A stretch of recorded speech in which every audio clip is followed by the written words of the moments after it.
الحمد لله وحده والصلاة والسلام على من لا نبي بعده أما بعد فأعوذ بالله من الشيطان الرجيم بسم الله الرحمن الرحيم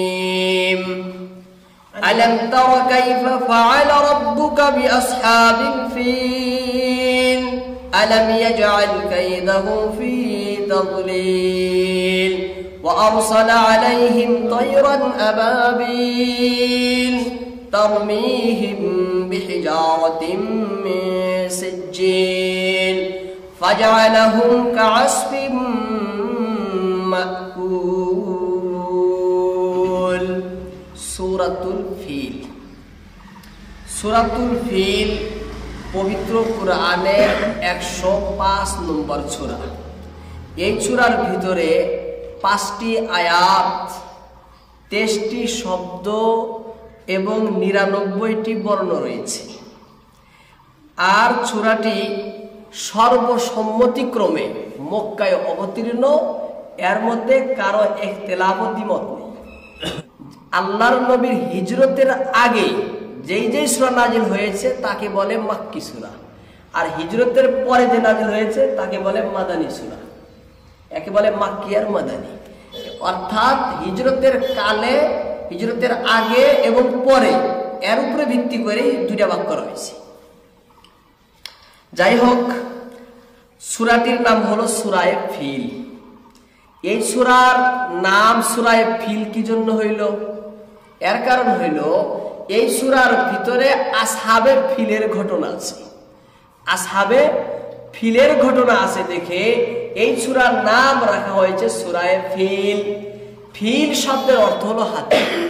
feel মানে হাতি, আর আসহাব মানে ওয়ালা, হাতি ওয়ালা, হাতির মালিক, হাতি বাহিনী, বিভিন্ন অর্থ করা হয়।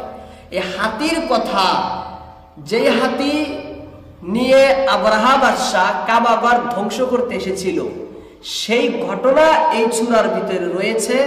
এই জন্য এই সূরার নাম রাখা হয়েছে সূরায়ে ফিল। এবার সে আসহাবে ফিলের ঘটনা কি, অর্থাৎ হস্তি বাহিনীর কি ঘটনা আমরা অনেকেই শুনেছি, শুনি নাই আমরা ঘটনাটা, অনেকেই আমরা জানি যে কি ঘটনা ঘটছিল। হস্তি বাহিনী আসহাবে ফিলের ঘটনাটি বিভিন্ন তাফসীরের কিতাবে বিভিন্ন রূপে বর্ণনা করেছে। আমি আপনাদের সম্মুখে কয়েকটি তাফসীর থেকে সারাংশ হিসাবে একটি ঘটনাকে আমি একটা তরতিব দিয়েছি, যেটা আপনাদের সম্মুখে আমি পেশ করতেছি। তাফসীরে মারিফুল কোরআনের ভিতরে রয়েছে যে আবরাহা নামক এক হাবশী, যে ইয়ামানের গভর্নর ছিল। ইয়ামান একটা দেশ, সেই দেশের গভর্নর ছিল কে? আবরাহা। সেই আবরাহা এক সময় দেখে যে তার দেশের লোক কিছু সামানপত্র, বিভিন্ন কিছু নিয়ে কোথায় যেন রওনা হচ্ছে, কোথায় যেন যাচ্ছে। লোককে জিজ্ঞাসা করলেন যে এই লোকগুলো কোথায় যাচ্ছে, কেন যাচ্ছে? উত্তরে তাকে বলা হইল যে এরা মক্কায় যাচ্ছে, কাবা ঘরে যাচ্ছে, হজ করতে যাচ্ছে। হজ করার জন্য তারা যাইতেছে। বিস্তারিত বলল, আরো অনেক কথাকে বিস্তারিত বললেন। বলার পরে তিনি ভাবে যে তাহলে সেই কাবা ঘরের থেকে উন্নত ঘর, সেই কাবা ঘরের থেকে সুরম্য, সেই কাবা ঘর থেকে যদি সুন্দর একটা ঘর বানানো যায়, তাহলে মানুষ এখানে আসবে, সেখানে যাবে না। হ্যাঁ, এই জন্য তিনি সিদ্ধান্ত নেয় যে বিরাট সুরম্য কাবার পরিবর্তে একটা গির্জা নির্মাণ করবে। কি বানাবে? গির্জা বানাবে। এই সিদ্ধান্তে নেওয়ার পরে সিদ্ধান্তের উদ্দেশ্য কি ছিল? উদ্দেশ্য ছিল যাতে মানুষ কাবা ঘরে না যায়, যাতে মানুষ কাবায় হজ করতে না যায়, যাতে মানুষের অন্তরে কাবার মাহাত্ম্য, কাবার গুরুত্ব যাতে হ্রাস পায়, কম হয়। এই নিয়েতে বাদশাহ আবরাহা বিরাট বড় একটা গির্জা নির্মাণ করে। সেই গির্জাটি দেখতে খুবই সুরম্য, অতি মনোহর, বহুত সুন্দর ঘরটি। আর সেই ঘরটি বিশাল জাঁকজমকে সৃষ্টি করে। কেন? যাতে মানুষ তার সুরম ও জাঁকজমকে অভিভূত হয়ে বাইতুল্লাহর পরিবর্তে তার নির্মাণকৃত গির্জায় আগমন করে এবং তাকে বাইতুল্লাহর থেকে যেন বেশি গুরুত্ব দেয়, বাইতুল্লাহ থেকে যেন মানুষে বেশি গুরুত্ব দেয়। এই ধারণার বশবর্তী হয়ে সে সেই জায়গায় অর্থাৎ ইয়ামানে সানআ নামে একটা শহর, শহরের নাম কি? সানআ। সানআ তার রাজধানী ছিল, অর্থাৎ সেখানে তাদের সিংহাসন, রাজার সিংহাসন সেখানেই ছিল। সেই সানআতেই একটা ঘর বানায়, গির্জা বানায়। কি দিয়ে বানায়? স্বর্ণ রূপার দ্বারায়। কিসের দ্বারা? স্বর্ণ, রূপা এবং মণিমুক্তার দ্বারায়, মহামূল্য হিরে জহরতের দ্বারায় কারুকার্য খচিত বিশাল বড় একটা গির্জা নির্মাণ করে। আর উঁচাও বহুত, বিশাল উচ্চ একটা গির্জা নির্মাণ করে। তাফসীর ইবনে কাসিরের ভিতরে আল্লামা ইবনে কাসির রাহমাতুল্লাহ আলাইহি লেখেন যে ইয়ামানের বাদশা আবরাহা সুবৃহৎ নিতান্তই মজবুত এবং অপূর্ব সুন্দর বিশাল এক গির্জা নির্মাণ করে, যা এতই উঁচা আর এতই উঁচু যে কেউ যদি তার চূড়ায় চায়, তার যে চূড়া মাথা, সেখানে যদি তাকায় বা চায়, তার মাথায় টুপি থাকলে খসে পড়তো, মাথায় টুপি থাকলে খসে পড়ে গেত। এই জন্য সেই গির্জাটার নাম ছিল কুল্লাইস। কি নাম ছিল? কুল্লাইস। কুল্লাইস, কাফ লাম ইয়া সিন, কুল্লাইস। কুল্লাইস শব্দের অর্থ হলো টুপি নিক্ষেপকারী। অর্থ কি? টুপি নিক্ষেপকারী। যেহেতু মানুষ তাকে দেখলে তার চূড়ায় দিকে তাকালে তার টুপিটা পড়ে গেত, গোয়া বরং সে একলাই পড়ছে না, সেই ঘরটাই ফালাইয়া দিচ্ছে। সেই জন্য সেই ঘরের নাম রাখা হয়েছে কি? টুপি নিক্ষেপকারী।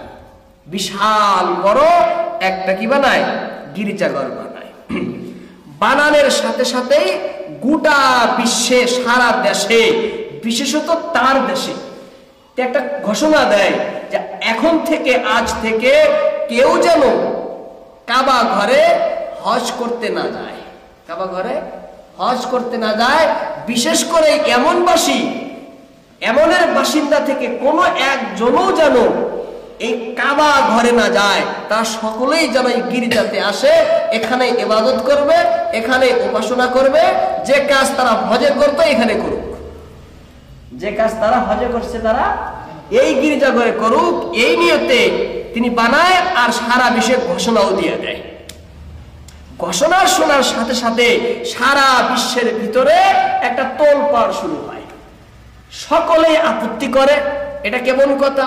কারণ সমস্ত মানুষ যদিও তারা মুশরিক, যদিও কাফির, কিন্তু ইব্রাহিম নবীর উম্মত, যে ইব্রাহিম নবী আলাইহিস সালামের ধর্মে ছিল, যে কাবার মাহাত্ম্য, কাবার গুরুত্ব, কাবার প্রতি টান প্রেম তাদের আগের থেকেই ছিল, কাবার প্রতি টান আগের থেকেই ছিল।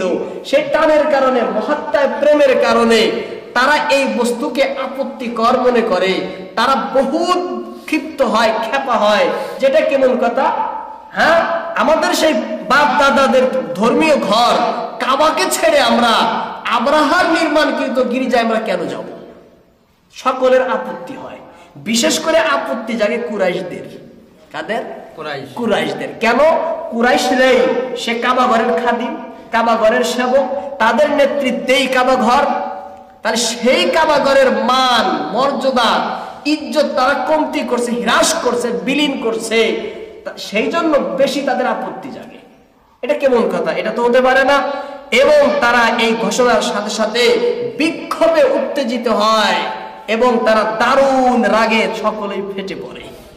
কিন্তু কি করবে? কিছু করার তো আর নেই। কিছু করার আছে? কোনো রাস্তা নেই।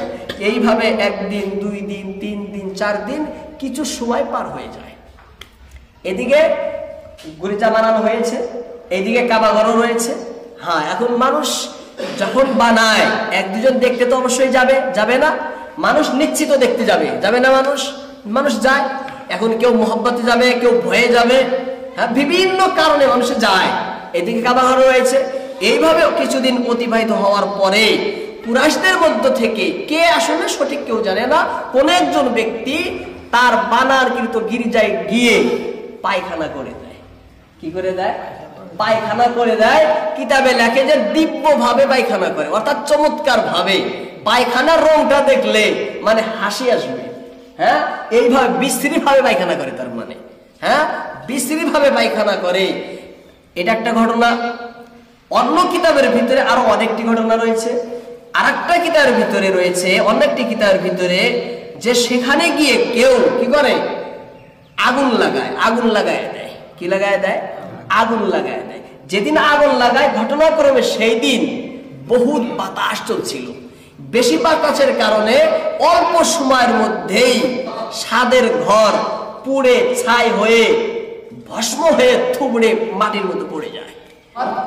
গির্জা ঘর, হ্যাঁ, পায়খানা করে এইদিকে আগুন লেগে কি যায়, ঘর পুড়ে যায়। অন্য ঘটনার অন্য রেওয়ায়েতে রয়েছে যে পুড়ে না, বহুত পুড়ে যায়। সম্পূর্ণ না পুড়লেও বহুত পুড়ে যায়, বহুত অংশ পুড়ে যায়। তিনটি রেওয়ায়েত। এক রেওয়ায়েতে পায়খানা রয়েছে, আর এক রেওয়ায়েতে পুরাই পুড়ে রয়েছে, আর এক রেওয়ায়েতে রয়েছে যে কিছু পুড়ে যায়। হ্যাঁ, বহুত কিছু পুড়ে যায়, পুড়ে ছাই হয়ে যায়। এই খবর যখন আব্রাহার কাছে সেই গির্জাঘরের প্রহরীরা যখন পৌঁছায়, তিনি রাগে অগ্নিশর্মা হয়ে যায়। হ্যাঁ, বহুত রাগে রাগান্বিত হয়ে যায়। আর সে গুসায় ফেটে পড়ে, আর সে তেলে বেগুনে তার অন্তরাত্মা জ্বলে ওঠে। সকলেই জ্বলবে। এত সাত মোহাব্বত করে, এত বড় একটা আশায় পরিকল্পনায় যে ঘর সে নির্মাণ করেছে, আর সেই ঘরকেই তারা অপমান করলো পায়খানা করে, সেই ঘরকে আগুন দিয়ে পুড়িয়ে দিল। হ্যাঁ, সেই জন্য সে লজ্জিত হইল না? নাই, বিশাল লজ্জিত হইল। এবার সে রাগে বহুত রাগান্বিত হয়ে এবার সে সিদ্ধান্ত নেয় যে এই কাজটা কে করেছে, এই কাজটা কে করলো। তালাশি হবে না? তালাশ করলে তোর পায়নি, তারা খুঁজে পায়নি কে করেছে। কিন্তু প্রহরী তিনি একটা সংশয় প্রকাশ করেছে যে মনে হয় এই কাজগুলো কুরাইশিরা করেছে। কারা করেছে? কুরাইশিরা। কেন? তাদের মানের হ্রাস পাইল, তাদের কাবা ঘরের মান ক্ষুণ্ণ হইল, ইজ্জত নষ্ট হইল।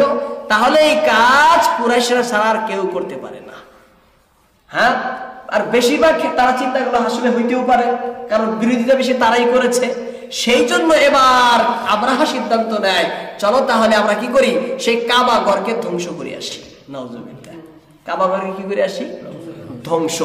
সে কাবা ঘরকে ধ্বংস করার নিয়ত করে এবং বিশাল সৈন্য বাহিনী নিয়ে অপ্রতিরোধ্য গতিতে, এরকম মানে বিশাল সৈন্য তো কেউ বাধা দিতে পারবে না।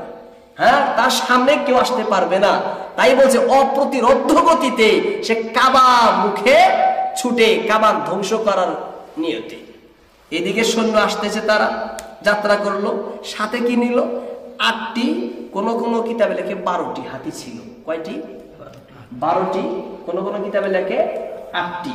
8 বা 12টি কি ছিল তাদের সাথে? হাতি ছিল। সেই 8টি বা 12টি হাতির ভিতরে একটি হাতি ছিল বহুত বড়, বৃহৎকায়। সেই হাতিটার নাম ছিল মাহমুদ। কি নাম ছিল? মাহমুদ। সেই হাতির উপরেই ছিল আব্রাহা। সেই হাতির উপরে কি ছিল? আব্রাহা ছিল। সেই হাতিটাও তাদের সাথে ছিল। হাতি কেন নিয়ে আসছে? এই নিয়তে যে হাতির সাহায্যে কাবাঘর ধ্বংস করবে। কি করবে? ভেঙে দিবে। এই নিয়তে তারা কি করলো? কাবার পিনে ছুটলো। এদিকে আব্রাহা যে আসতেছে এই খবর আরবে প্রচার হয়ে যায়। গোটা আরবের ভিতরে খবর পৌঁছে যায় যে আব্রাহা সৈন্য সামন্ত নিয়ে, হাতি বাহিনী নিয়ে কাবার ঘর ধ্বংসের নিয়তে তারা আসতেছে। এবার আরবের শীর্ষস্থানীয় নেতারা পরামর্শ করে কি করা যায়। পরামর্শ তো করবেই, যখন একটা বড় একটা সমস্যা। পরামর্শ করার পরে সকলেই এক বাক্যে সিদ্ধান্ত নেন যে আমরা তার মোকাবেলা করব। কি করব? আমরা মোকাবেলা করব। আমরা যথার্থ তার এর জবাব দেব। তাদের এই কুপরিকল্পনা আমরা যতটুক পারি নস্যাৎ করে ছাড়ব। হ্যাঁ, তারা চেষ্টা বহুত সকলেই চিন্তা করেন সংকল্প করার পরে, কিন্তু তাদের কিন্তু তার সাথে মোকাবেলা করার তেমন শক্তি নাই। মানে কুরাইশদের তেমন কি নাই, শক্তি নাই। আবরার বাহিনীটা বড়, তাদের শক্তিটা বেশি, শক্তি নাই, তবুও তারা কি করে, নিয়ত করে। এদিকে নিয়ত করে, এইদিকে তারা চাইলো যে কাবার বাহিরেই আমরা তাদের সাথে মোকাবেলা করি। হ্যাঁ, আরবে ঢুকার আগেই আমরা তাদেরকে রদ করি, প্রতিরোধ করি। এই নিয়তে তারা আগেই তাকে বাধা দিল। বাধা দেওয়ার সাথে পথের মধ্যেই আরববাসী এবং সেই হস্তি বাহিনী আবরার সাথে তুমুল যুদ্ধ শুরু হয়, সংগ্রাম শুরু হয়। এই সংঘর্ষে ফলাফল হয় আবরাহা জিতে যায়, আরববাসী হেরে যায়। কারণ সৈন্যই বেশি, শক্তিও বেশি। এদিকে আবরাহা কি করে, জিতলো, ওইদিকে আরববাসীরা হেরে গেল।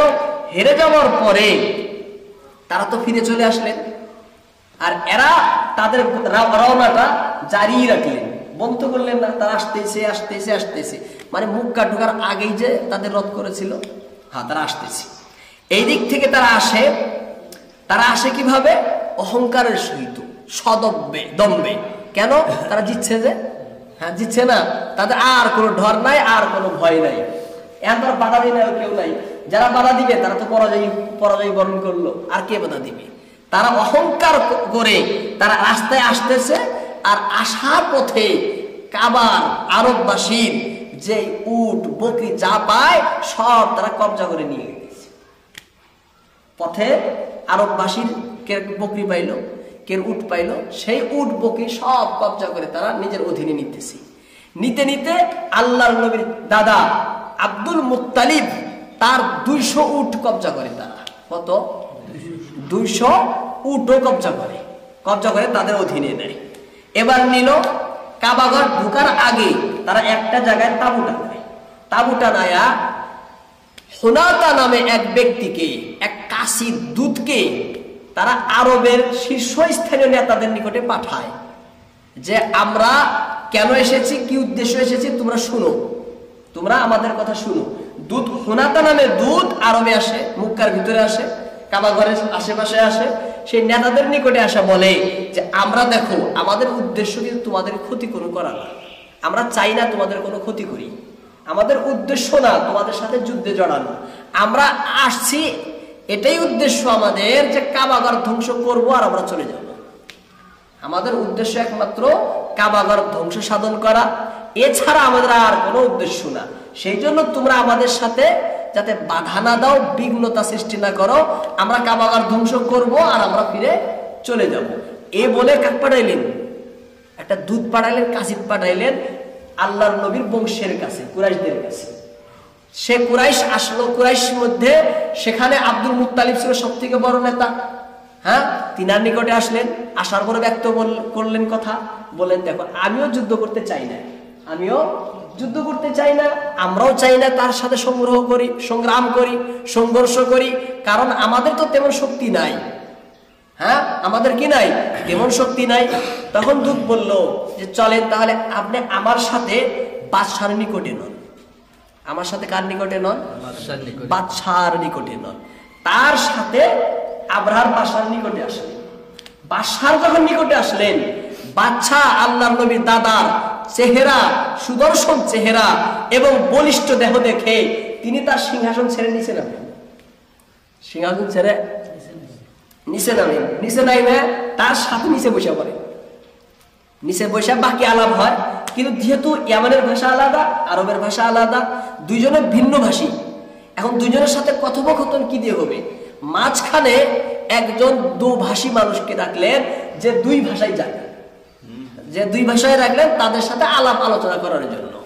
এই দুইজনের তার মাধ্যমে আবরাহা আব্দুল মুত্তালিবের সাথে কথা বলেন। আল্লাহর নবীর দাদা আব্দুল মুত্তালিব বলে যে দেখো, আমি আপনার কাছে কিছুই বলতে চাই না, মানে আমার বলার কোনো কিছুই নেই, আমি শুধু আমার 200 উট যা তোমরা ছিনতাই করেছো তা ফেরত নিতে এসেছি। আমি এসেছি কিসের জন্য? উট ফেরত নিতে। বাকি আমি কোনো আলাপ আলোচনা করতে আসিনি, আমার উটটি দাও, আমি নিয়ে চলে যাব। এই কথা শুনে আমরা হতভম্ব হয়ে গেল। আরে, আমি সেই ঘর ধ্বংস করার জন্য আসছি যেটা তোমাদের বাপ দাদার ঘর, ধর্মীয় ঘর, সেই ধর্মীয় ঘর ধ্বংস করতে আসছি, আর তুমি বলছো উটের জন্য আমার কাছে এসেছো। আশ্চর্যের কথা দেখি, বড়ই তাজ্জুবের বিষয়। হ্যাঁ, তোমাদের ঘর, ধর্মীয় ঘর, সে ঘরকে আমি নষ্ট করতে আসছি, আর তুমি বলছো আমাকে যে আমি উটের জন্য এসেছি।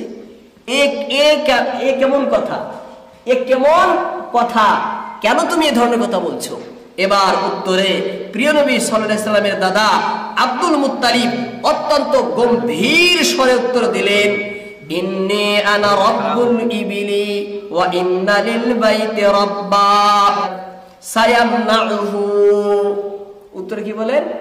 ইন্নী আনা রাব্বুল ইবিল, হে আবরাহা, আমি হলাম এই উটের মালিক, আমি হলাম উটের মালিক। আর প্রত্যেক মালিকেই তার মালকে হেফাজত করতে চায়। তার মাল কি করতে চায়? হেফাজত করতে চায়, রক্ষা করতে চায়। ওয়া ইন্না লিল বাইতি রাব্বা, আর তুমি যেই ঘর ধ্বংস করতে যাচ্ছ সেই ঘরেরও নিশ্চয় একজন মালিক আছে, নিশ্চয় একজন মালিক আছে। সায়ামনাহু, অচিরেই তিনি তার ঘরকে রক্ষা করবেন, অচিরেই তিনি তার ঘরকে রক্ষা করবেন, নিঃসন্দেহে রক্ষা করবেন। আমার মাল আমি নিতে এসেছি, যার ঘর তুমি ভাঙতে গেছো সে নিজেই তার ঘরকে হেফাজত করবে। এই উত্তর শুনে আবরাহা হতভম্ব হয়ে গেছে।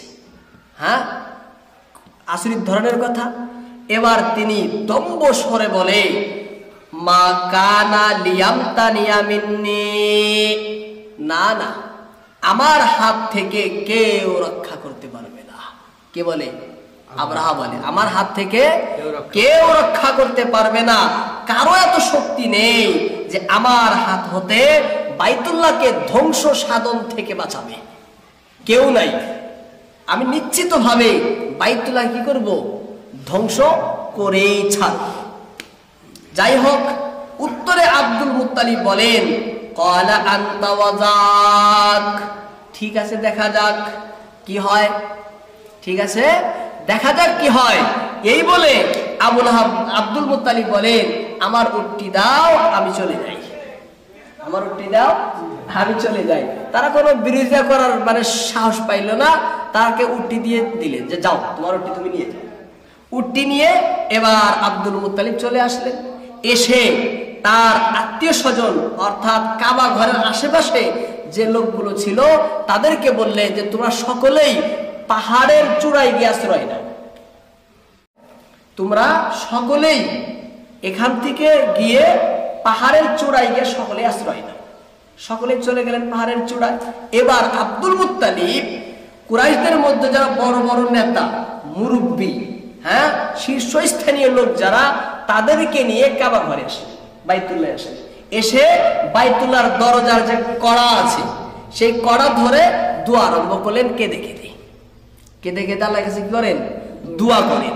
আর দোয়ার মধ্যে তিনি বলেন, হে আল্লাহ, আবরাহা ও তার দুর্ধর্ষ বাহিনীর কবল থেকে তোমার পবিত্র ঘরকে তুমি নিজেই রক্ষা করো, তোমার সম্মানিত কাবা ঘরকে তুমি নিজেই রক্ষা করো। এই রক্ষার দোয়াটা তিনি আল্লাহর কাছে করলেন। আর সেখানে তিনি একটি আরবি কবিতাও পাঠ করলেন, আরবি কবিতা, ছন্দ। সেটি কি ছিল? লাহুম্মা ইন্নাল মারআ ইয়ামনাউ রাহলা ফামনা হিলালাক লা ইয়াগলিবান্না সালিবুহুম ওয়া মিহালুহুম গাদওয়াম মিহালাক। এই আরবি কবিতা পাঠ করলেন দোয়ার ভিতরে। এর অর্থ, আমাদের নেই চিন্তা, আছে মালিক ঘরের, আমাদের নেই চিন্তা, আছে মালিক ঘরের, রক্ষা করবেন তিনি, কাবা ঘর যার নিজের, রক্ষা করবেন তিনি, কাবা ঘর যার নিজের। খুদা তুমি রক্ষা করো শত্রুদের কবল হইতে, তোমারই বালতির উপর জয় কে পারে করিতে, তোমারই বালতির উপরে জয় কে পারে করিতে।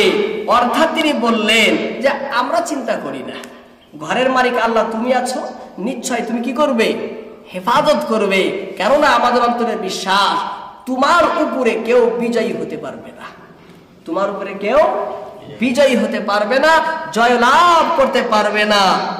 তাহলে আমরা কেন চিন্তা করব, কেন বিষণ্ণ হব, আমরা কেন হতাশ হব? এই বলে তিনি দোয়া করলেন।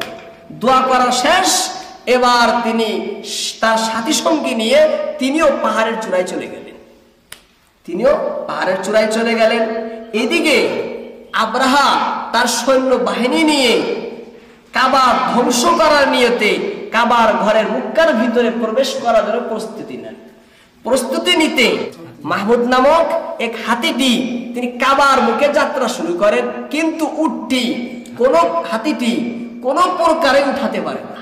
হাতিটি কোনো প্রকারে কি করে না, উঠাতে পারে না। ধাপাস করে উটটি বসে পড়ে, বেহাত মারধর করে, শত চেষ্টা করে উঠানের, কোনো মতেই উটকে আর উঠাতে পারে না। হাতিটিকে উঠ হয়ে যায় বারে, হাতিটিকে কি করতে পারে না, উঠাতে পারে না। যখন তারা অক্ষম হয়, ফলে তারা অন্য একটি হাতি তারা কি করে, মানে নেওয়ার জন্য প্রস্তুত নেয়। চলো অন্য একটি হাতি, চলো অন্য একটি হাতির রওনা করা আগেই আল্লাহ তাআলা তার নিজের সামান্য সৈন্য, আক্রমক সৈন্য সেনা আল্লাহর সঙ্গে সঙ্গে প্রেরণ করে দেন। এদিকে আমরা চলতেছি, চলার আগেই, উঠার আগেই, যাওয়ার আগেই আল্লাহ তাআলার সৈন্য এসে হাজির। আল্লাহ তাআলার সৈন্য এসে কি হাজির। আল্লাহ তাআলার সৈন্য, তাদের বিরুদ্ধে আক্রমক সৈন্য সঙ্গে সঙ্গে হাজির। লক্ষ লক্ষ সৈন্যকে আল্লাহ যুদ্ধে নামায় দিলেন। লক্ষ লক্ষ সৈন্যকে আল্লাহ কি করলেন, যুদ্ধ নামাইলেন। সে সৈন্যগুলো কি ছিল, মানুষ ছিল? মানুষ ছিল না, পাখি ছিল। কি ছিল? পাখি, ছোট ছোট পাখি, কবুতর থেকে অনেক ছোট। আর পাখিগুলোর রং ছিল হলুদ। রং কি ছিল? হলুদ। আর পায়ের রং ছিল লাল। এই শ্রেণীর একটি পাখি। সেই পাখি আল্লাহ পাক তখনই প্রেরণ করেছিলেন। আর তারা যাওয়ার পরে সেই পাখিটা শেষ। আর পাখিটার জগতে আর কোনো অস্তিত্ব নেই। অস্তিত্ব নাই।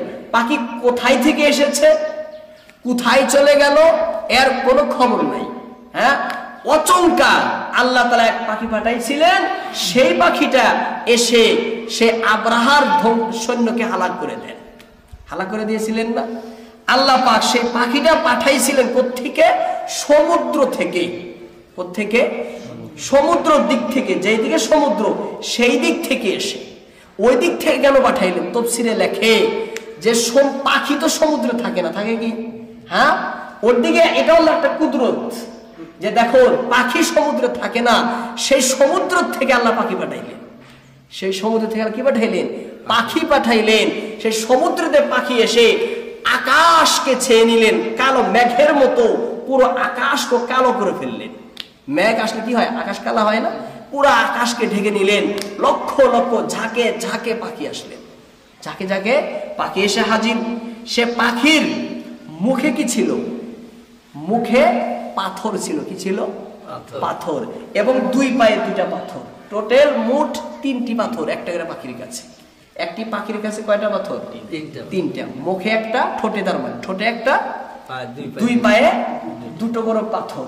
সে পাথর কোন পাথর? এই পাথর কি বলছে? এই পাথর না। কোন পাথর?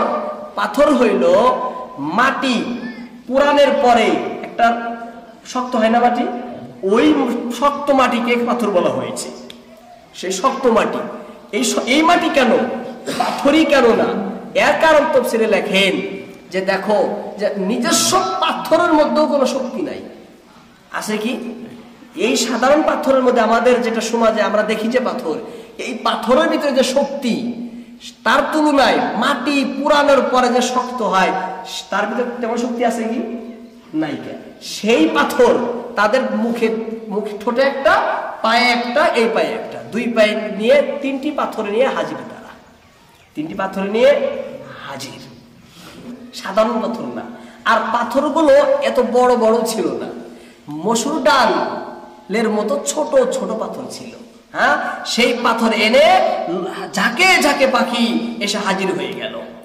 অন্য একটি বর্ণনায় রয়েছে যে যখন তারা কি করলেন, যখন তারা আক্রমণের জন্য রওনা হইলেন, সঙ্গে সঙ্গে সেই পাখিগুলো তাদেরকে চতুর্দিকেও ঘেরাও করলেন। হ্যাঁ, চতুর্দিকে পাখি কি করলেন, তাদের উপরে এসে হাজির, সঙ্গে সঙ্গে লক্ষ লক্ষ ঝাঁকে ঝাঁকে পাখি এসে হাজির। আর সেই পাখিগুলো একটা করে পাথর নিক্ষেপ করে, কের মাথায় পড়ে, হ্যাঁ, কের পিঠে পড়ে, কাঁধে পড়ে, কের পিঠে পড়ে, পড়ার কিন্তু বের হয় কোথেকে দিয়ে, পায়খানা রাস্তা দিয়ে বের হয়। কোথায় দিয়ে বের হয়? পায়খানা রাস্তা দিয়ে বের হয়, গলে গলে বের হয়। পাথর পড়াও শেষ, তার মরণ হওয়াও শেষ। মানে সঙ্গে সঙ্গে কি যায়, সে মারা যায় সঙ্গে সঙ্গে, একদম নিমিষের মধ্যেই। মানে তারা সব হালাক। আর কিছু লোক তাদের মধ্য থেকে তারা দৌড়াদৌড়ি করে পলানের চেষ্টা করে, পলানের পথে পথে ঘাটে অনেকেই মারা যায়। হ্যাঁ, সমস্ত সৈন্যই মারা যায়, কিন্তু আব্রাহা সেখানে মরে না। আব্রাহা সেখানে মরে না।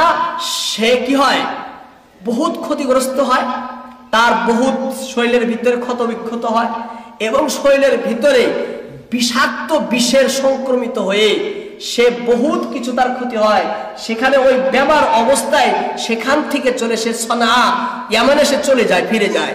যাওয়ার পরে সেখানে গিয়ে তার শরীরের মাংস হাড্ডি খসে খসে পচে গলে মাটির মধ্যে পড়া শুরু করে। হ্যাঁ, সমস্ত শরীর পচে পচে গলে গলে এই হাড্ডির জোড়াগুলো হ্যাঁ খসে খসে পড়া শুরু করে। পড়ে কিছু সময়ের মধ্যে, কিছুদিনের মধ্যে আব্রাহাও ধ্বংস, হালাক এবং মৃত্যুর মুখে পতিত হয়। এবার ওই যে হাতি ছিল, যে হাতিটা উঠেনি, তার অবস্থাটা কি? তার অবস্থাটা জানতে হবে। সেই হাতি এবং সেই হাতির চালক দুটো, হাদিসের ভিতরে লেখা হয়েছে যে তারা মক্কার মধ্যেই রয়ে যায়, মক্কার মধ্যেই রয়ে যায়। আর সেই দুটি চালক তাদের চোখ অন্ধ হয় এবং তারা বিকলাঙ্গ হয়। শেষে তারা ভিক্ষা করে খেয়ে খেয়ে সর্বশেষে তারাও মরে যায়। হযরত মাইশা সিদ্দিকা বলেন যে আমি সেই দুই লোককে ভিক্ষা করতে আমি দেখছি। কে বলে? মাইশা সিদ্দিকা রাদিয়াল্লাহু তাআলা আনহা বলেন যে আমি তাদেরকে ভিক্ষা করতে দেখেছি। হ্যাঁ, বিশিষ্ট মুফাসসির হযরত মুকাতিল রাহিমাহুল্লাহু তাআলা বলেন আব্রাহা ধ্বংস, সৈন্যও ধ্বংস। হ্যাঁ, তাদের মিশন নাকাম হলো। তারা যেই লক্ষ্যে এসেছিল তাদের লক্ষ্য নসাৎ হয়ে গেল, ব্যর্থ পণ্ড হয়ে গেল। এবং তারা যে ধন সম্পদ, সোনা দানা মণি মুক্তা যা নিয়ে এসেছিল সমস্ত কিছুই কাবার অধিবাসী কুরাইশদের অধীনে হয়ে যায়। কুরাইশদের অধীনে হয় না, কুরাইশদের অধীনে হয়। অন্য রেওয়ায়েতে লেখে আল্লাহর নবীর দাদা হযরত আব্দুল মুত্তালিব তিনি সোনা দিয়ে একটা কুয়ায় ভর্তি করে ফেলেন। এত সোনা যে সোনা দিয়ে কুয়ায় কি করেন, পুরা কুয়ায় ভর্তি করে ফেলেন। এত সম্পদ তাদের কাছ থেকে পায়। এই হলো আসহাবুল ফিল অর্থাৎ হাতি বাহিনীর ঘটনা। আরো অনেক লম্বা বিস্তারিত বলা যায়, আমি সংক্ষেপে আপনাদের সম্মুখে পেশ করলাম। এই ঘটনার ভিতরে শিক্ষণীয় কি শিক্ষা রয়েছে এ সম্পর্কে তাফসীরে আজিজের ভিতরে তিনটা শিক্ষণীয় বস্তু তুলে ধরেছে। কয়টি? তিনটি। নাম্বার 1, যে আল্লাহ তাআলার সামান্য সৃষ্টি মাখলুক পাখি আল্লাহ নারাজ হয়েছেন, আল্লাহর যুদ্ধে নামায় দিয়েছেন তাদেরকে। যখন তাদের হাত থেকে এত বিশাল বড় বড় সৈন্য হাতি বাহিনী হয়েও তারা রক্ষা পায়নি, তাহলে আল্লাহর বড় আযাব থেকে কিভাবে রক্ষা পাবে? হ্যাঁ, আল্লাহর সামান্য আযাব থেকে যদি রক্ষা পাওয়া যায় না, তাহলে বড় আযাব থেকে কিভাবে রক্ষা পাবে?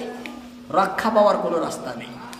2 নম্বর বলেছেন এখানে যে দেখো আল্লাহর ঘর কাবা এর মান হ্রাস করার কারণে, বেহুরমতির কারণে পুরা আবরার সৈন্যকে আল্লাহ হালাক করে দিলেন।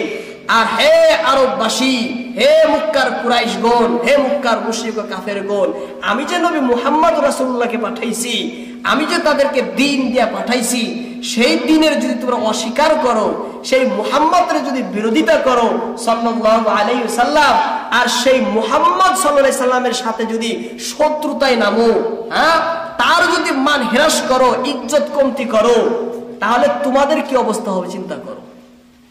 তোমাদের কি অবস্থা হবে চিন্তা করো। 3 নম্বর বলেছে যে এই ঘটনাটি যেহেতু আল্লাহর নবী মুহাম্মদ রাসূলুল্লাহ সাল্লাল্লাহু আলাইহি ওয়াসাল্লামের জন্মের সময়, অর্থাৎ কিছু সময়, নবী যে দুনিয়া আসবেন আসার কিছু আগে এই ঘটনা ঘটেছে, তাই না?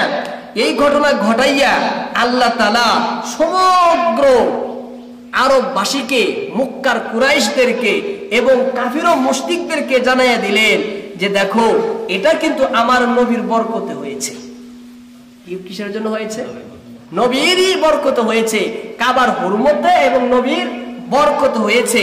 তাহলে যে নবীর বরকতে হলো সেই নবীকে অনুসরণ করা, সেই নবীকে মান্য করা তোমাদের কর্তব্য, কর্তব্য না? এই 3টি শিক্ষণীয় কথা তাফসীরে আজিজের ভিতরে লিখেছে। এবার এখানে আরেকটি কথা লক্ষণীয় যে এই ঘটনাটা মুজিজার মধ্যে পড়ে কিনা, হ্যাঁ, আসহাবে ফিলের ঘটনাটা আল্লাহর নবীর মুজিজার মধ্যে পড়ে কিনা। হাদিস বিশারদগণ বলেন যে মুজিজা হইল নবীদের নবুয়তের দলিল। যেহেতু নবী জন্মই নেননি, নবী যেহেতু জন্মই নেননি, তাহলে নবুয়তের দলিল তো হতে পারে না। হ্যাঁ, তাহলে মুজিজা বলা যাবে নাকি? বলছে মুজিজা বলা যাবে, কিন্তু এই সূত্রে না যে নবুয়তের দলিল, এই সূত্রে যে নবুয়তের ভূমিকা এবং ভিত্তি, এটা নবুয়তের ভূমিকা, সূচনা, হ্যাঁ, নবুয়তের ভিত্তি, নবুয়তের ভিত্তিমূলক মুজিজা এটি, নবুয়তের ভিত্তিমূলক, সূচনামূলক, ভূমিকামূলক, এটি কি? হ্যাঁ, মুজিজা, এই আসহাবুল ফিলের ঘটনাটি। এবার আল্লাহ তাআলা এই সূরাটা নবীর কাছে কখন পাঠাইলেন? যখন আরবের মানুষ, কাফেররা, মুশরিকরা নবীকে, সাহাবাকে শত শত জ্বালা দেন, বিভিন্ন অত্যাচার করে, আর তারা নিজের ক্ষমতা দেখায়, পাওয়ার দেখায়। এই জন্য পাওয়ার দেখায়, তারা বলে হ্যাঁ যে নবী তো মানুষই নেই, সামান্য, এরা আমার সাথে কি করবে, আমাদের সাথে কিভাবে পারবে? হ্যাঁ, নবী যতই আমরা শত্রুতা করি, যতই বিরোধিতা করি, নবী আমাদের শক্তিতে, আমাদের ক্ষমতায় নবী জিততে পারবে না, জয়লাভ করতে পারবে না। আল্লাহ তাআলা এই ঘটনা তাদের সম্মুখে পেশ করে বললেন যে তোমাদের চিন্তা, তোমাদের ধারণা মিথ্যে, তোমরা যেটা ভাবছো সেটা ঠিক নয়। কারণ আল্লাহ যদি চান বিশাল বড় বড় বাহিনীকেও সামান্য পাখির মাধ্যমে নস্যাৎ করে দিতে পারেন, ব্যর্থ, ধ্বংস করে দিতে পারেন। তোমরা কি জানো না আসহাবে ফিলের ঘটনা, হাতি বাহিনীর ঘটনা? হ্যাঁ, তারা সৈন্য সামন্ত শত শত লোক থাকার পরেও, বিশাল পাওয়ারফুল হওয়ার পরেও আমি সামান্য পাখির দ্বারা কি করেছি? হালাক করে দিয়েছি। তাহলে কেন তোমরা ধারণা করো যে মুহাম্মদ সাল্লাল্লাহু আলাইহি ওয়াসাল্লাম বিরোধিতা করে তোমরা পারবে, হ্যাঁ, জিতবে? এই ধারণা তোমাদের কি না? ঠিক না। তোমাদের ধারণা কি না? ঠিক না। এই সূরা আগের সূরা হলো হুমাজা, তাই না? এই সূরা আগের সূরা কি? হুমাজা। পরের সূরা হলো সূরা ফিল। হুমাজার ভিতরে আল্লাহ তাআলা কি বলছে? হুমাজার ভিতরে আল্লাহ বলছেন যে কিছু খারাপ কাম, খারাপ চরিত্রের কথা বলে আল্লাহ পাক সেই চরিত্রের আখিরাতের শাস্তির কথা বর্ণনা করেছেন। আর সূরা ফিলের ভিতরে আল্লাহ তাআলা দুনিয়ার শাস্তির কথা বলেছেন। কিসের কথা বলেছেন? দুনিয়ার শাস্তির। কেন বলছেন? যে তোমরা ভাবো যে শুধু পাপ কর্মের, খারাপ করলে, ইসলামের বিরোধিতা করলে শুধু আখিরাতে শাস্তি হবে। বলছেন না না, আল্লাহ বলছেন আমি যদি চাই দুনিয়াতেও তোমাদেরকে শাস্তি দিতে পারি, আমি যদি চাই দুনিয়াতেও তোমাদের উপরে আযাব প্রেরণ করতে পারি। তোমরা মনে করবে যে শুধু আখিরাতেই শাস্তি, না না, আখিরাতে শাস্তি না, দুনিয়াতেও আমি চালিয়ে দিতে পারি। এই কথা আল্লাহ তাআলা বললেন এখানে। এবার এই সূরার আলোচ্য বিষয় কি? এই সূরার আলোচ্য বিষয় আমি আগেই বলে আসছি যে গোটা পৃথিবীর ভিতরে শুধুমাত্র এক শ্রেণীর লোক কামিয়াব হবে। কয় শ্রেণীর লোক? এক শ্রেণীর লোক। কোন শ্রেণী সেটা?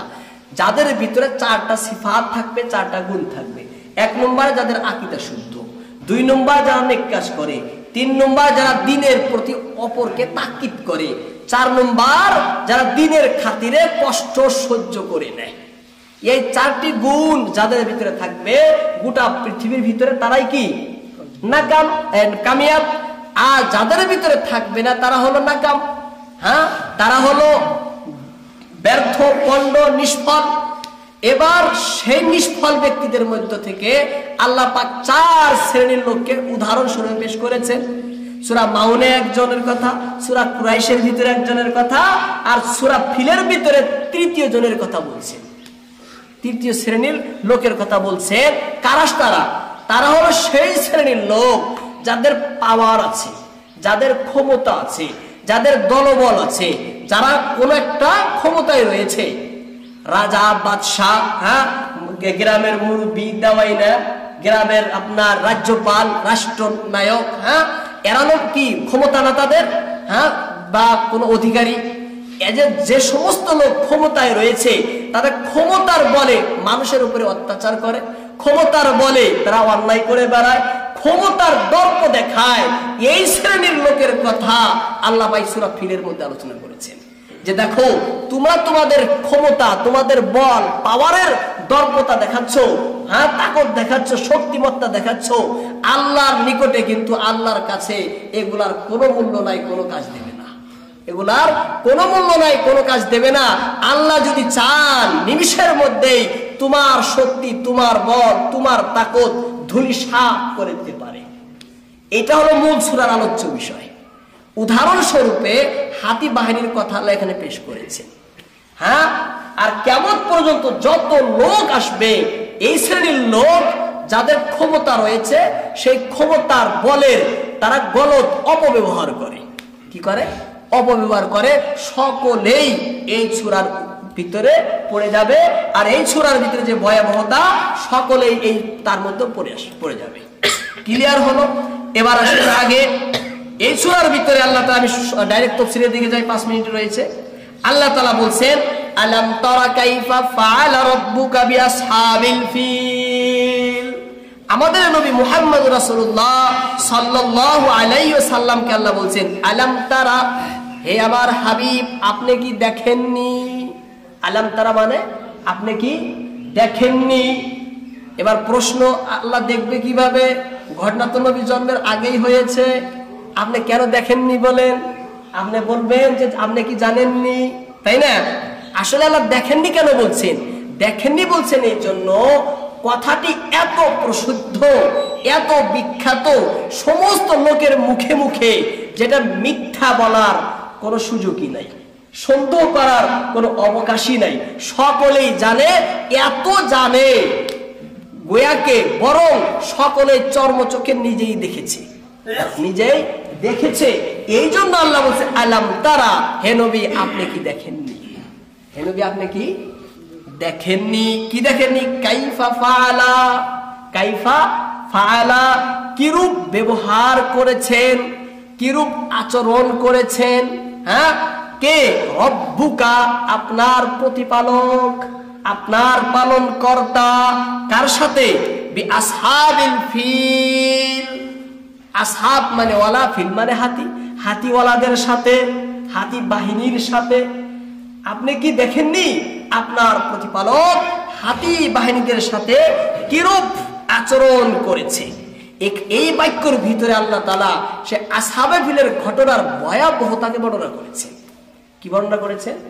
ভয়াবহতা বর্ণনা করেছেন। এবার তারপরে আল্লাহ এখানে বলছেন রব্বুকা। কি বলছেন? রব্বুকা, আপনার প্রতিপালক। কেন বলছে? এখানে ইঙ্গিত রয়েছে। এখানে কি রয়েছে? ইঙ্গিত রয়েছে যে দেখো, ওই যে মুহাম্মদ সাল্লাল্লাহু আলাইহি সাল্লাম যে আল্লাহর কথা বলে, মুহাম্মদ সাল্লাল্লাহু আলাইহি সাল্লাম যেই নবী হওয়ার দাবি করে, যার পক্ষ থেকে নবুয়তের দাবি করে, সেই ব্যক্তি, যে ব্যক্তি, সেই সত্তা, যেই সত্তা আসহাবে কাহফকে ধ্বংস করে, আসহাবে ফিলকে ধ্বংস করেছে। কাফেরদেরকে বুঝাতে হবে না, তারা তো আসহাবে ফিলের ঘটনা জানে। তাদেরকে বলছেন আল্লাহ তাআলা, হে কাফেররা, মুশরিকরা, হে মুক্কার কুরাইশগণ, মুহাম্মদ সাল্লাল্লাহু আলাইহি সাল্লাম সেই আল্লাহর পক্ষ থেকেই নবী, যে আল্লাহ, যে রব, যে পালন কর্তা, এই হাতি বাহিনীকে ধ্বংস করেছিল। হাতি বাহিনী কি করেছিল? ধ্বংস করেছিল। এইদিকে ইশারা দেওয়ার জন্য আল্লাহ বলছেন রব্বুকা। কি বলছেন? রব্বুকা, যাতে তারা নবীর নবুয়তকে স্বীকার করে নেয়, যাতে তারা নবীকে নবী বলে মেনে নেয়। আলাম তারা কাইফা ফাআলা রাব্বুকা বিআসহাবিল ফিল আলাম ইয়াজআল কাইদাহুম ফি তাদলিল। আলাম ইয়াজআল, আল্লাহ বলছেন তিনি কি করে দেননি? আলাম ইয়াজআল মানে তিনি কি করে দেননি? কাইদাহুম, তাদের চক্রান্ত, কাইদাহুম মানে তাদের চক্রান্ত, তাদের ষড়যন্ত্র, তাদের কুপরিকল্পনা আল্লাহ কি করে দেননি? কি করে দেননি? ফি তাদলিল, নশাদ, ধ্বংস, ব্যর্থ, নাকাম, পণ্ড, নিষ্ফল আল্লাহ কি করে দেননি? আলাম ইয়াজআল কাইদাহুম ফি তাদলিল। এখানে আল্লাহ তাআলা ঘটনার সত্যতা প্রমাণ করতেছেন যে নিশ্চয় নিশ্চয় আল্লাহই করে দিয়েছেন, তাদেরকে ব্যর্থ করে দিয়েছেন, তাদেরকে নশাদ করে দিয়েছেন। নশাদ কিভাবে করলেন? নশাদ কিভাবে করলেন সেটাও আল্লাহ বলছেন যে দেখো নশাদ কিভাবে করেছি। ওয়া আরসালা আলাইহিম তায়রান আবাবিল, ওয়া আরসালা আলাইহিম তায়রান আবাবিল, ওয়া আরসালা তিনি পাঠাইছিলেন, প্রেরণ করেছেন, আলাইহিম তাদের নিকটে, তাদের কাছে, তায়রান মানে পাখি, তায়রান মানে পাখি, আবাবিল মানে ঝাঁকে ঝাঁকে, দলে দলে। আবাবিল মানে পাখির নাম না, আবাবিল মানে কি? ঝাঁকে ঝাঁকে, দলে দলে। আল্লাহ পাক পাখি পাঠাইছিলেন, দলে দলে, ঝাঁকে ঝাঁকে পাখি প্রেরণ করেছিলেন। আল্লাহ বললেন আমি সেই হস্তি বাহিনীকে ধ্বংস করেছি কিসের মাধ্যমে জানো? সামান্য পাখির মাধ্যমে। কিসের মাধ্যমে? সামান্য পাখি। আমার সৈন্য ছিল পাখি, আমার সৈন্য পাখি। সেই পাখির হাতিয়ার কি? তরোয়াল নিয়ে এসেছিল, বন্দুক, বারুদ, কামান? আল্লাহ বলছেন না না, তারমিহিম বিহিজারাতিম মিন সিজ্জিল, তারা বন্দুক না, কামান না, তারা সামান্য পাথর নিয়েছিল। কি নিয়েছিল? সামান্য পাথর। সে কোন পাথর? এই দুনিয়ার এই পাথর না, মাটি পুরানের পরে যে শক্ত হয় সেই শক্ত জাতীয় পাথর, যাকে কঙ্কর বলা হয়। কি বলা হয়? কঙ্কর, পাথর কঙ্কর বলে। সেই পাথর কঙ্কর তাদের উপরে নিক্ষেপ করেছিল। কি করেছিল? তাদের উপরে নিক্ষেপ করেছিল। এবার বলবে যে আল্লাহ এই সামান্য পাথর নিক্ষেপ করলে কি হবে? হ্যাঁ, তাদের কি অবস্থা হবে? কিছু তো হবে না। আল্লাহ বলছেন জানো কি হয়েছিল? ফাজআলাহুম কাসফিম মাকুল, ফাজআলাহুম, আল্লাহ বলেন আল্লাহ করে দিয়েছেন তাদেরকে সেই পাথরের মাধ্যমে কাসফিন, কাসফুন বলা হয়, আসফুন বলা হয় তীর্ণ। আসফুন কাকে বলে? তীর্ণ। কিকে বলে? তীর্ণ। তীর্ণ তো বুঝেন, এই যে আপনার গরু ঘোড়ায় ঘাস খায় যে, এটাকে কি বলে? তীর্ণ বলে না? হ্যাঁ, একদম চূড়া চূড়া চূড়া চূড়া করার মধ্যে ভুসি ভুসি হয় যে, ওই ভুসিকেও, ভুসাকেও, খোসাকেও কি বলা হয়? আসফুন বলা হয়। কি বলে আরবিতে? আসফুন। আল্লাহ বলেন আমি তাদেরকে কাসফিন মানে আসফের মতো করে দিয়েছিলাম, তীর্ণর মতো করে দিয়েছি, ভুসির মতো করে দিয়েছি। কেমন ভুসি জানো? মাকুল, ভক্ষিত। কেমন ভুসি? ভক্ষিত। ভক্ষণ করার পরে খাইলে কি হয়? চাবাইলে, গরু যদি খের যদি চাবায় একদম চোরা চোরা করে, কিরকম? একদম ঠের ঠেরা হবো না? আল্লাহ বলছে তেমন আমি করে দিয়েছিলাম।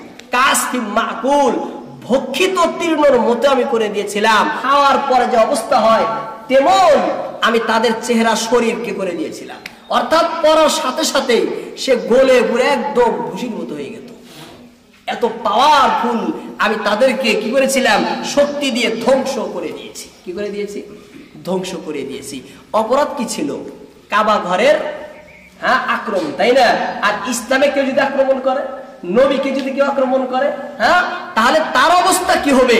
এই দিকে আল্লাহ তাআলা এই আয়াত বলে ইশারা দিলেন যে সামান্য কাবা ঘর, সামান্য। এই জন্য বলছি আল্লাহর নবীর তুলনায় কাবা ঘর ছোট। ছোট না?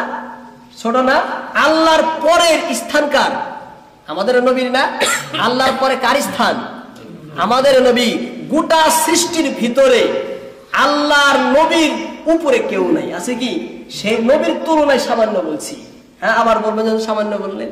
হ্যাঁ, সেই জন্য আল্লাহর নবীর বিরোধিতা যে কেউ করে তার অবস্থা কত ভয়ঙ্কর হতে পারে। আল্লাহ পাক আমাদের সকলকেই ইসলাম, নবী, কোরআন, হাদিসের বিরোধিতা করা থেকে বিরত রাখুন। সকলে বলেন আমিন।